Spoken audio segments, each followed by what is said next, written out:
really got you bugging out. As soon as y'all break up, she's gonna run her fucking mouth. You think I'm a snitch? I think you're an addict and I can't fucking trust you, honestly. Don't call her that. Look what the fuck she got you doing. Look at this shit. Bro, time and time again you prove that you just not fucking built for it.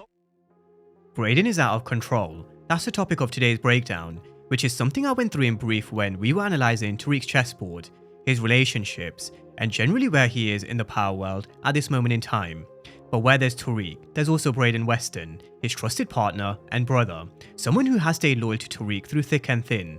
However, you can really feel that the writers are gearing up to turn it up a notch when it comes to Brayden's character, and I don't mean in a good way.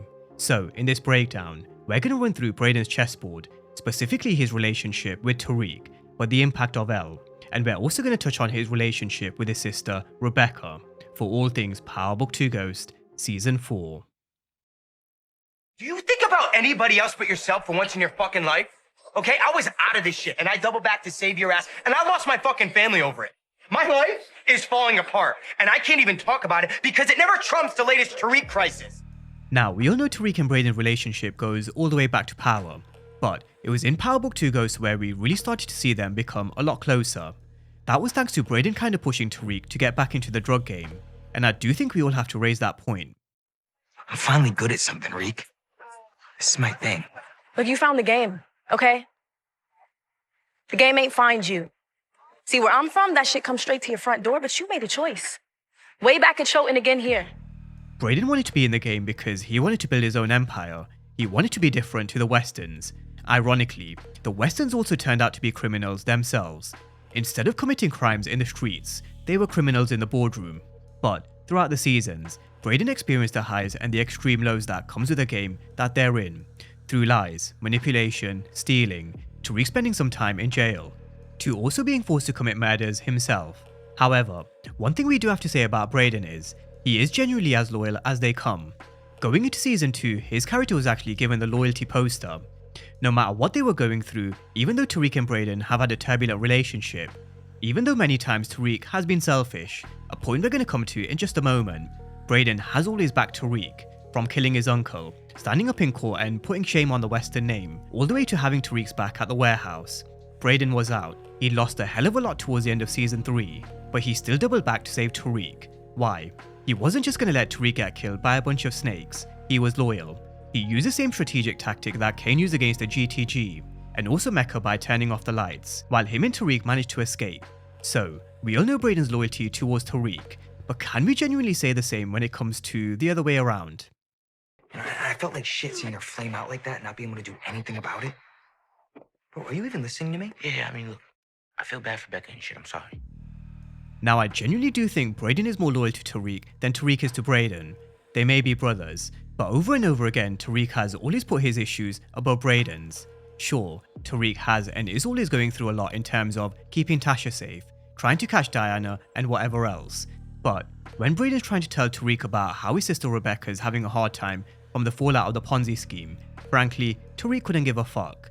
While he was out on missions, we also had Brayden setting up the underground operation, using his connections and past experience. This was all Brayden. Tariq may be smart, but a lot of the systems and processes that have been put in place over the years has actually been a team effort, with Brayden playing a big role. Now, loyalty isn't the only problem when it comes to Tariq and Brayden, so is this drug that Brayden now seems to be hooked on, and this is going to be a big problem where it comes to Brayden. We've just been through how Brayden has turned, a bit of his evolution and change across the seasons, but after he met Elle early in season 4, she hasn't just turned into a love interest. It seems like she's introduced him to his escape from all the pain that he's going through. He's lost a lot by sticking by Tariq, and he may not be showing it in terms of his emotions, but this is the way he manages to deal with the position he finds himself in. However, there are a few issues. We all know rule number 1, never get high on your own supply. Brayden's broken that rule countless of times, but they're also set to be fired from promoting Stansfield's group, No Lie. Yeah, I'll is fired. What do you mean we fired? We got No Lie trending on college campuses everywhere. Every show is sold out. What the f*** is this about? Is this hell? Nah, it was a group decision. After that Snow White did it you pulled on stage last night. Now, this is something we are going to see in episode 7. Stokely will come into Tariq's dorm room because they made a group decision to put an end to Tariq and Brayden promoting them, not just because of Brayden's antics at their last show, but also because they know that they've been using their parties to sell product. Now, what happens after this is the real question. We know Tariq is going to get into a little scuffle with Stokely, but besides this fight, when the dust settles and when Stokely leaves, Tariq is definitely going to point the finger in Brayden's direction. He's going to blame Brayden because of his antics in 406.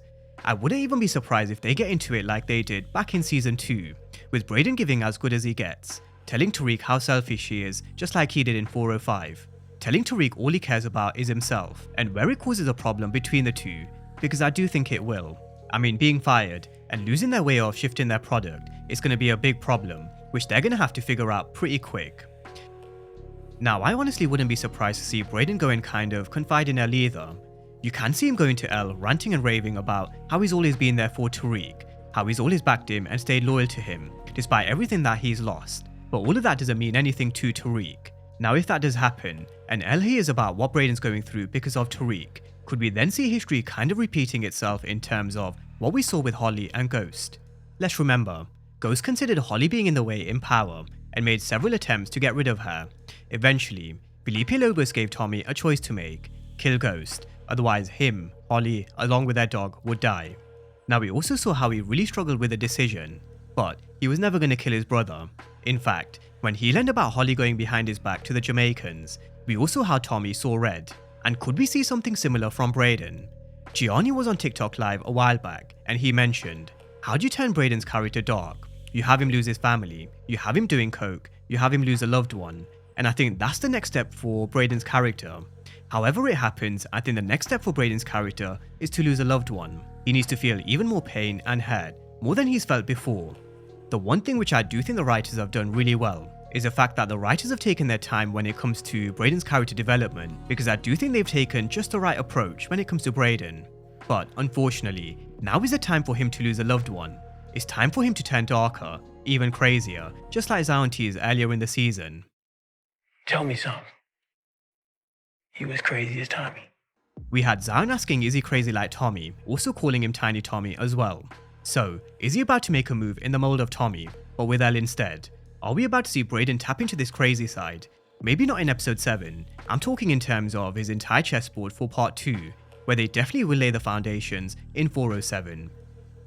Now, there is also an even darker theory that I've heard, but this is where I'm going to direct you to Rudy P. Magic's breakdown, where he actually discusses Tariq potentially getting rid of Elle instead. It was something we discussed in our live podcast over on X, and it is a theory which is linked to what we saw Walter White doing in Breaking Bad during a particular situation. So, I'm not going to give you guys too many spoilers over here. It really is a great theory and a great breakdown, and it also does seem plausible, especially in terms of the direction they could be taking Tariq and Brayden's relationship. So, I would urge you guys to check Rudy's breakdown on this theory. I will leave the link to it down below in the description and comment section. Now, elsewhere with Brayden, let's not forget there was also a teaser showing him bedside at a hospital. Whether this is Elle or his sister Rebecca, I think we can make a case for both. We've already made the argument for Elle, and they've also kind of teased this storyline of her suffering from sickle cell. Whether that could play a role in part 2 is just something to keep in mind. But don't forget, Rebecca is also someone who's going through a very challenging time at this moment, who is also turning to the same drug Brayden is. So, just coming back around to the topic in terms of Brayden potentially losing a loved one, Elle isn't the only one we need to watch. It could even be Rebecca, or even both, but definitely Brayden losing a loved one. That has to happen next for his character development. It's just right for where we are with his character at this moment in time. Now that's where we are with all things Brayden Weston. I think very soon, his character is about to take a crazy turn. They've laid all the foundations, and what will get this going in part 2 is them being fired from promoting No Lie, which means their drug operation is pretty much done, at least at Stansfield, which could then lead on to a huge knock-on effect. So drop all your thoughts down below in the comment section and let me know how you see this playing out for Brayden going into the home stretch for season 4. But as always, thank you guys for watching, and I'll see you next time.